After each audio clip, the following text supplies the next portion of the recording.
Hello, my dear children. Hope you all are keeping fine. Today we are going to read and understand poem 6 from our book First Flight, and name of the poem is Amanda. It is written by Robin Clan.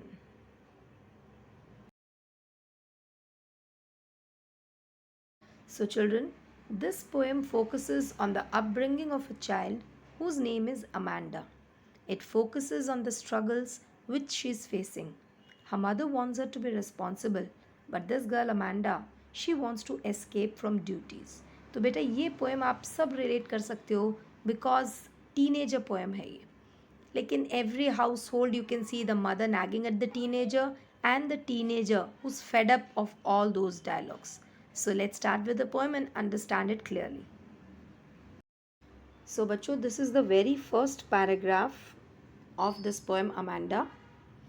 अब इस poem में आप देखोगे one para is spoken by the mother and the very next para is a thinking or you can say an imagination of this girl Amanda. तो पहला जो paragraph है ये मदर बोल रही है. Don't bite your nails Amanda, don't hunch your shoulders Amanda, stop the slouching and sit up straight Amanda. तो देखिए बेटा, हंच का मतलब होता है बेंड करना. आप नीचे पोजीशन देख सकते हो, जो हम झुक के बैठते हैं दैट इज़ कॉल्ड एज हंचिंग. आप अपने शोल्डर्स को हंच करके बैठते हो. Stop the slouching. स्लाउचिंग का मतलब है सिटिंग इन अ लेजी वे. बिल्कुल जैसे हम कहते हैं ना, थोड़ा सा ऐसे पसर के बैठना, that is called as slouching. So the poet is describing Amanda, a little girl who is always pointed out by her mother for her mistake and how she imagines her life to be.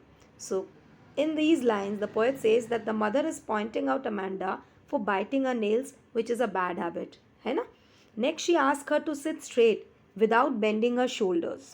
And Amanda, who has a habit of bending her shoulders and sitting lazily, is being pointed out because her mother wants her to sit in the right posture. सही नहीं होता है ना बेटा, आप ऐसे झुक के ऐसे बैठते हो, तो मदर उसे बार बार कह रही है कि बेटा सीधी बैठो अमांडा, सीधी बैठो.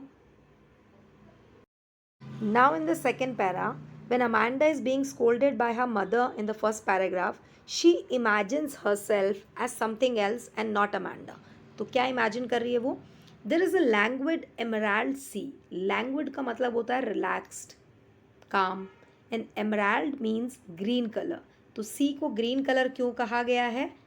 वाटर जो है जैसे काई वगैरह सी हो जाती है, and if you see it it looks greenish. So there's a languid emerald sea where the sole inhabitant is me. यानी अकेली वहाँ रहने वाली मैं हूँ. A mermaid drifting blissfully. Mermaid जो पिक्चर में आप देख रहे हो, एंड ड्रिफ्टिंग का मतलब होता है moving very very slowly, and blissfully means happily. So she imagines herself to be in a deep green sea. She says that she wants to be the only resident of this beautiful green sea. There should be no one except her in this sea. She imagines herself like a mermaid who is alone there and leads her life in a very, very relaxing way. She says that she wants to be carried away by the current of water and feel the relaxing environment over there in the sea. तो imagine कर रही है कि ये चिक चिक सब बंद हो जाए और मैं अकेली एक मर्मेड बन के सी में घूमती रहूँ. Now, the paragraph is spoken by Amanda's mother. Did you finish your homework, Amanda? Did you tidy your room, Amanda? I thought I told you to clean your shoes, Amanda. So यहाँ पे हम देख रहे हैं the mother is inquiring about whether this girl Amanda has done her homework or not. Even आप लोगों की mummy पूछती होगी ना, बेटा होमवर्क किया है नहीं किया है, रूम साफ़ किया है या नहीं किया है. तो even she asks whether she has cleaned her room or not. And moreover, she is also reminded to clean her shoes. कहा है ना, I told you to clean your shoes, Amanda. So here we can see that the mother is constantly asking her questions regarding her homework being done or not, or whether she had cleaned up her room or the shoes or not. यानी ये कर लिया या नहीं किया, वो किया, ये किया. All these questions are asked by Amanda's mother. Now again, these are the thoughts or imagination of Amanda. I am an orphan roaming the street. I pattern soft dust with my hushed bare feet. The silence is golden, the freedom is sweet. तो अब ये imagine कर रही है कि काश मैं एक ऑफन होती. You know who is an often? जिसके कोई I mean जो पेरेंट्स नहीं होते हैं जिसके.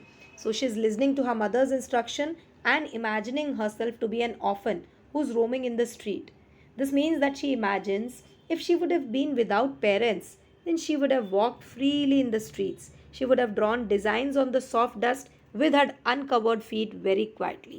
जैसे मिट्टी में हम चलते हैं ना, तो अपने पैरों के निशान जो बनते जाते हैं, उसकी बात कर रही है अमांडा कि अगर कोई मुझे रोक टोक नहीं करता तो मैं मिट्टी में चलती अपने नंगे पैरों से और वहाँ पे अपने फुटप्रिंट्स बनाती. ठीक है, ये उसकी सोच है. So we can see that she thinks opposite to her mother. Her mother wants her to keep everything neat and clean, whereas she wants to play in dust with her bare feet. So she is so fed up with constant instructions from her mother that she says that this silence, जो वो अकेली होगी जब, that silence would be golden. यानी बहुत precious होगी वो. And she further says कि जो freedom उस टाइम मुझे मिलेगी without कोई रोक टोक के, तो that freedom would be very sweet. So it means that she never feels free when she is with her mother. उसे instructions इतने सारे अच्छे नहीं लगते हैं. Again the next para is spoken by Amanda's mother. Don't eat that chocolate, Amanda. Remember your acne, Amanda. Will you please look at me when I'm speaking to you, Amanda? तो now here in these line Amanda's mother is not allowing her to eat chocolates. क्योंकि क्या होता है बेटा, teenagers में जब आप teenage में होते हो तो पिंपल्स निकलने के चांसेस ज़्यादा होते हैं, जिसे एक्ने बोलते हैं. So the mother reminds her of pimples that she may get after eating chocolate. So she's saying कि don't eat so much of chocolate, and at last she scolds her for not paying attention to what her mother says. ऐसा कई बार होता है ना, जब mummy बहुत चीज़ें बार बार ये मत करो वो मत करो बोलती है, देन आप क्या करते हो, you don't look at her. So यहाँ लाइन में यही कह रही है mother, will you please look at me when I am speaking to you. Now again these are the imaginative lines of the girl Amanda. I am Rapunzel, I have not a care. Life in a tower is tranquil and rare. I'll certainly never let down my bright hair. So you know who's Rapunzel? She was a girl in the fairy tale by Brother Grimm. So ये जो character है Rapunzel, ये एक fairy tale का character है जिसे एक विच ने टावर में कैद कर लिया था, और वो Rapunzel के बालों उसकी जो चोटी होती थी उससे चढ़ के ऊपर टावर में पहुंचती थी. तो Rapunzel सोचती है कि अमांडा सोचती है कि काश मैं Rapunzel होती और मैं किसी टावर में होती, तो मैं बिल्कुल केयर नहीं करती अपने बाल नीचे गिराऊं और उस पर चढ़ के कोई ऊपर आ जाए. Because this girl she wants to live alone. इसे कोई भी हिंड्रेंस, कोई भी किसी तरह का डिस्टर्बेंस पसंद नहीं है, वेदर चाहे उसकी मम्मी का हो या किसी और का हो. So she wants to be Rapunzel because she feels that life in the tower will be peaceful and unusual. She thinks that she'll be free and live in peaceful environment in the tower. She confirms to herself that she'll never let her hair down to anyone so that nobody could come to her in the tower and disturb her. ये कहती है मैं तो कभी अपने बाल नीचे नहीं छोड़ूंगी. Now kids, this is the concluding paragraph of the poem. Stop the sulking at once, Amanda. As you can see, these are the lines spoken by Amanda's mother. Sulking का मतलब होता है बैड मूड में होना, जैसे mood swings, mood change हो जाते हैं बच्चों के बार बार. So she is saying stop that sulking. You are always so moody Amanda. Anyone would think that I nagged at you Amanda. What is nagging? It means harassing, किसी को बार बार परेशान करना.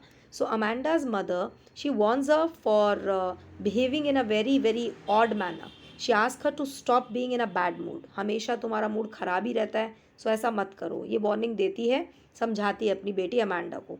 Moreover, she blames her of having such unstable mood. She also scolds her by saying that her behavior will one day make people think कि इसकी mummy इसको कितना परेशान करती है, कितना हरास करती है. यानी कहीं ना कहीं हमें लग रहा है कि अमांडा भी थोड़ी सी ज़िद्दी सॉर्ट ऑफ गर्ल है, एंड जो मदर है अमांडा की, even she is also very dominating towards her child. तो बेसिकली पूरी पोएम में यही दिखाया गया कि कैसे मदर अपने इंस्ट्रक्शंस बार बार दे रही है और किस तरह से अमांडा उससे फेडअप होके और इमेजिन कर रही है. कभी वो सोच रही है मैं मर्मेड होती, कभी वो सोचती है कि मैं ऑफन होती, एंड कभी सोचती है कि मैं Rapunzel होती. So this is all about the poem. Let's see what message we have from this. So this poem conveys the moral the children need to be allowed more freedom. Excessive nagging may make them disobedient, and hence they may develop a type of dislike for real life and start escaping into the world of dreams and imagination. यानी ज़्यादा परेशान किया जाए अगर बच्चों को तो क्या होता है, वो अपने ही इमेजिनेटिव दुनिया में चले जाते हैं. In fact, the poem indirectly emphasizes the need of a healthy bond between parents and children. Parents should understand the psychology of children, है ना, समझना चाहिए पेरेंट्स को कि बच्चों की क्या इच्छा है, क्या साइकोलॉजी है उनकी, and in turn should be respectful and responsible to their parents. बदले में बच्चों को क्या करना चाहिए, अपने पेरेंट्स की बात सुननी चाहिए, रेस्पॉन्सिबल बनना चाहिए, रेस्पेक्ट देनी चाहिए. ऐसा नहीं कि पेरेंट्स बार बार बोल रहे हैं और हम उन्हें उल्टा जवाब दे रहे हैं. ठीक है बेटा. तो I hope you have understood the whole poem, and if there is any sort of doubt anywhere, you can anytime contact me. Okay बच्चों, हैव अ नाइस डे.